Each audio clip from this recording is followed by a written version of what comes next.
No debemos de olvidar, mis hermanos, que hay otro resultado de la caída,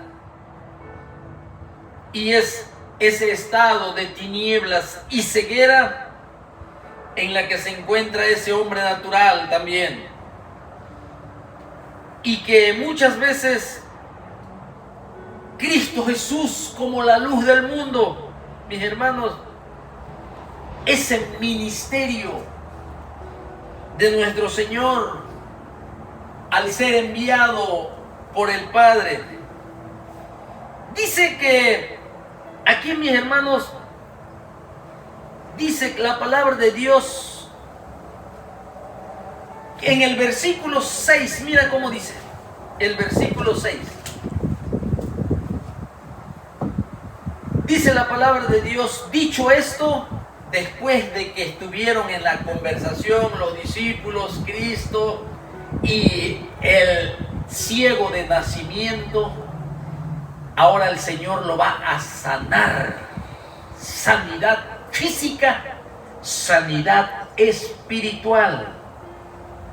Fíjense que no pidió, el ciego no pidió ser sanado. Aquí en esta lectura, no pidió, no hizo una petición para que él sea sano, aunque él supuestamente deseaba ser sanado, como el paralítico de Betesda. Al paralítico de Betesda, Cristo le preguntó: ¿quieres ser sano? El paralítico de Betesda dice: pues nadie puede meterme al agua cuando se agita. Cuando desciende el ángel, dice, entonces van otros, y cuando yo llego, ya no alcancé sanidad. Pero le dice el Señor: ¿quieres ser sano? Pero a este no le preguntó. ¿Por qué? Porque aquí hay una iniciativa que surgió de nuestro propio Señor Jesucristo. Muy diferente al del estanque de Betesda. Ahora, espiritualmente hablando, así siempre es, mis hermanos. Dios es el que da siempre el primer paso para buscarnos y para salvarnos. Y este es un principio bíblico que lo vemos desde el huerto del Getsemaní, donde el Señor siempre es el que da el primer paso, como en este caso, con este hombre ciego de nacimiento. En el huerto del Edén, el primer paso lo dio el Señor al buscar al hombre que había pecado. En los días de los patriarcas antidiluvianos, Él es el Señor quien dio el primer paso para hablar con Noé, para buscar la salvación del hombre. En la formación de Israel, para traer al Mesías a este mundo, el Señor da el primer paso y llama a Abraham de Ur de los Caldeos. Para sacar a Israel de la esclavitud en Egipto, el Señor da el primer paso y le habla a Moisés en la zarza que ardía y no se consumía. Y a lo largo de la Biblia lo vemos, mis hermanos, como el Señor siempre es el que da el primer paso para buscarnos y salvarnos. Curiosamente, mis hermanos, cada vez que hay oportunidades para hacer algún bien, inmediatamente aparecen problemas, como pasó con nuestro Señor Jesucristo aquí. Él era la luz del mundo y tenía que alumbrar la vista de aquel ciego. La vista de aquel ciego. Y le dice, primero escupió en la tierra e hizo lodo con la saliva y lo untó con el lodo los ojos del ciego. Aquí está interesante esto, mis hermanos. Muy interesante. En el método que nuestro Señor Jesucristo emplea para sanar al ciego. Interesante. Aunque el Señor lo podía sanar simplemente con su palabra. Hijo, tus pecados te son perdonados. Aquel paralítico que lo metieron por el techo, recuerda. Hijo, tus pecados te son perdonados. Yo te digo, levántate, toma tu lecho y anda. Su palabra solamente usaba nuestro Señor Jesucristo, pero aquí interesante, como el método empleado que usa nuestro Señor para sanar al ciego, no usó su palabra.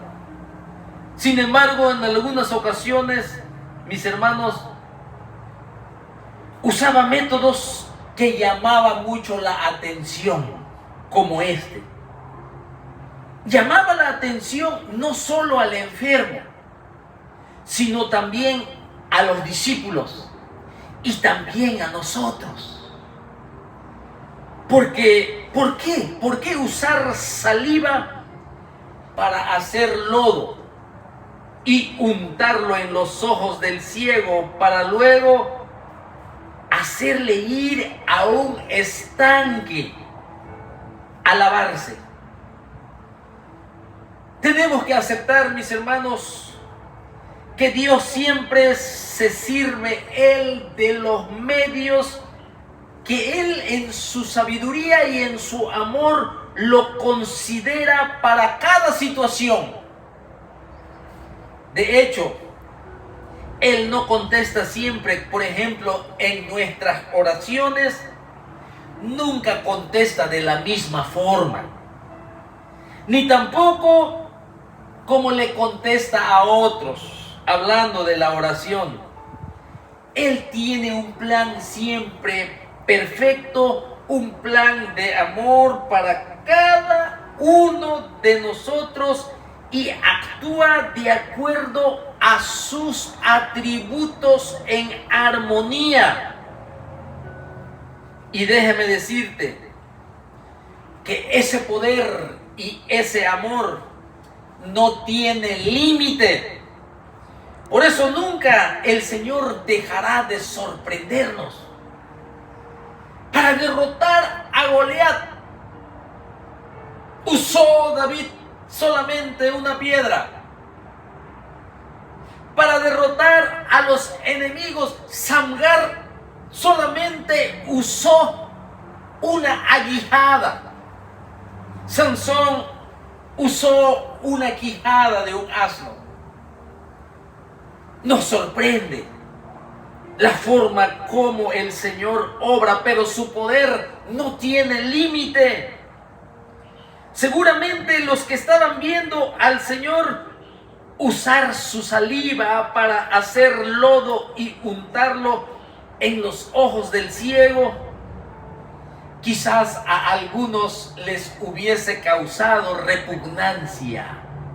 Sí, pero una vez más, a lo que los hombres les puede parecer medios despreciables, constatan con los gloriosos resultados que se obtienen. Lo que el hombre no le parece, lo que el hombre le parece menospreciable, lo que el hombre le parece necio, lo que el hombre le parece lo más bajo. Eso es lo que Dios usa, mis hermanos. Por eso nosotros podemos considerar lo mismo la cruz del Calvario. Y dice la palabra de Dios que la palabra de la cruz para algunos es locura. La palabra de la cruz para unos es locura y es debilidad.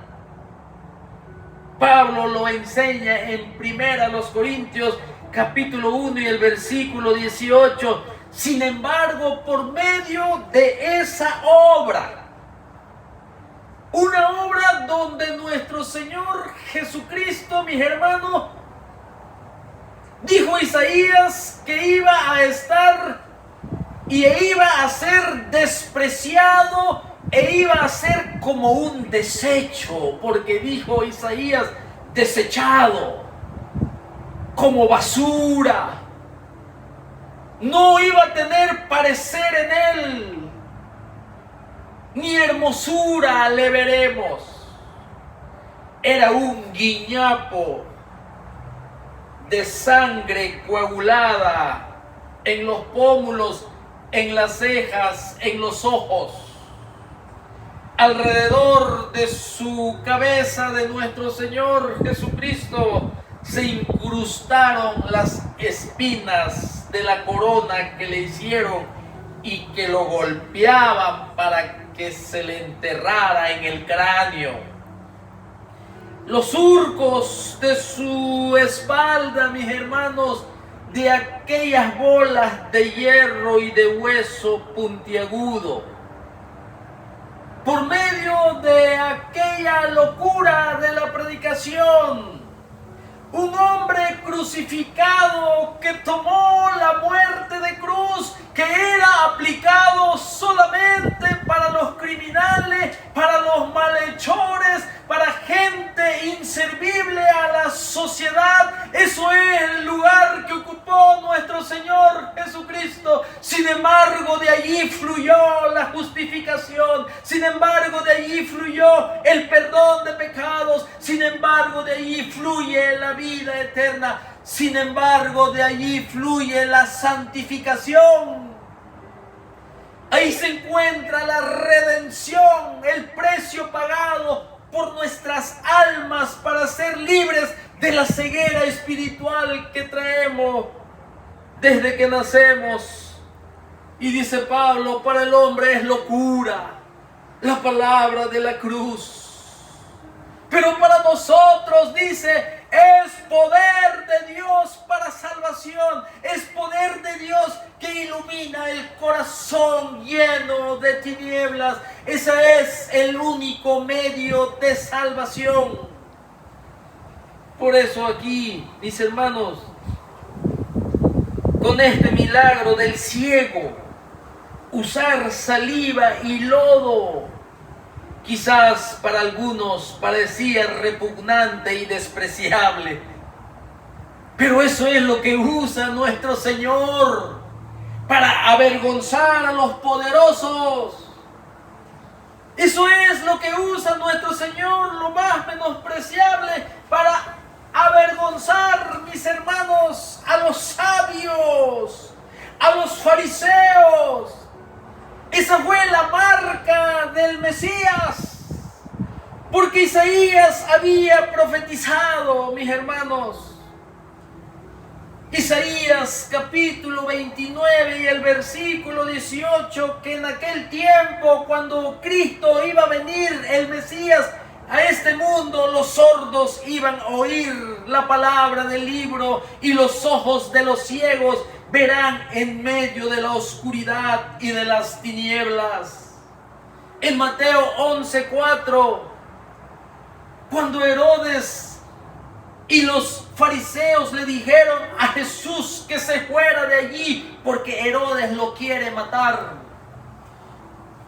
Y también cuando Juan el Bautista estaba encarcelado y manda a 2 de sus discípulos de Juan y que le preguntaran a Jesucristo si él era el ungido, si él era el profeta, si él era el rey, si él era el sumo sacerdote, si él era el cumplimiento de aquella realidad ya hecha. El Señor le respondió, le dijo, id y haced saber a Juan las cosas que oís y veis. Los ciegos ven, los cojos andan, los leprosos son limpiados, los sordos oyen, los muertos son resucitados y los pobres es anunciado el evangelio, el sello del Mesías. Isaías había dicho que así era como tenían el pueblo de Israel que identificar a su Mesías. Y con lodo y saliva avergonzó a los sabios, los fariseos, que nunca pudieron hacer nada por un hombre abandonado y despreciado.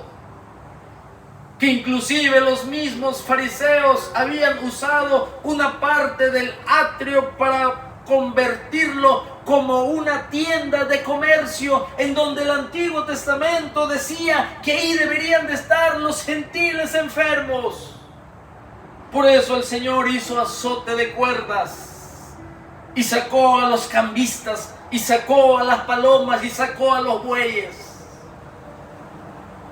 El buen pastor que entró por la puerta, Él dijo: yo soy el buen pastor. El buen pastor entra por la puerta de las ovejas. El que no entra por la puerta de las ovejas, ese es ladrón y salteador. Eso era lo que eran los fariseos. Pero nuestro Señor Jesucristo entró por la puerta de Israel. Entró porque las Escrituras así estaba plasmado en la revelación de la ley, de los salmos y de los profetas.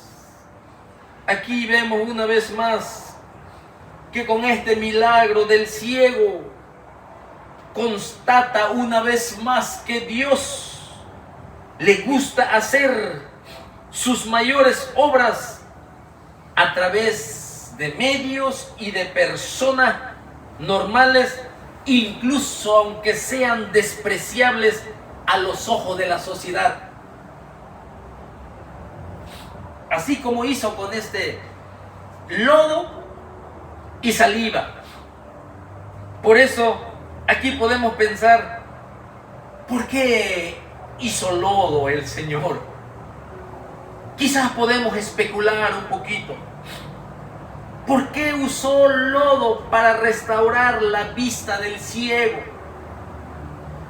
Quizás tendrá una relación con la formación original del hombre a partir del polvo de la tierra, hecha de barro.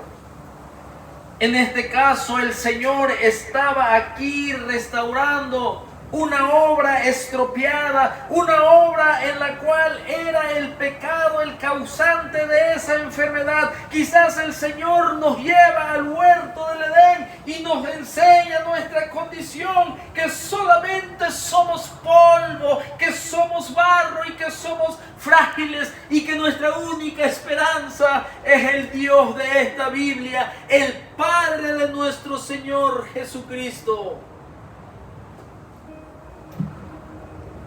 Por eso aquí, mis hermanos, debemos de añadir algo, que este método usado por nuestro Señor Jesucristo aquí, ninguna de ellas poseía virtudes curativas. Aquí nosotros vemos que ni el estanque del Siloé poseía ninguna virtud curativa. No radicaba, mis hermanos, esta sanidad ni en el lodo, ni en el estanque de Siloé. No había ninguna virtud curativa, pero sí sirvió para poner a prueba la fe del ciego. Algo similar lo que le sucedió a Naamán, como dije hace un rato, en la que el profeta Eliseo, allá en Segunda de Reyes capítulo 5 y versículo 10, si el ciego conocía esta historia, tal vez su recuerdo sirvió para animarlo y a hacer ahora lo que le mandaba nuestro Señor Jesucristo. O quizás lo que más le animó a este ciego de nacimiento, rechazado por la sociedad, rechazado por los fariseos y también por los discípulos por comentarios inadecuados. Quizás, mis hermanos, lo que más le animó fue lo que dijo nuestro Señor Jesucristo acerca de que su enfermedad iba a servir para que la obra de Dios se manifestara en él. Como lo dice Juan 9:3, Sin lugar a dudas, esta sería la primera vez que este hombre oía a alguien hablar de su enfermedad en estos términos, como nuestro Señor Jesucristo está hablando.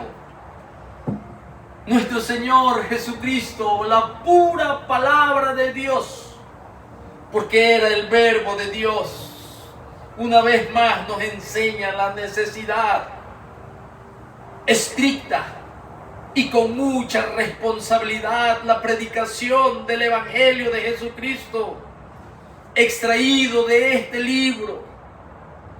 Importante, aquí entonces vemos cómo los discípulos hacían comentarios negativos. Quizá la gente lo trató con desprecio, pero Jesús hablaba de una forma diferente a lo que hizo albergar y anidar una esperanza de que algo grande le iba a ocurrir con él.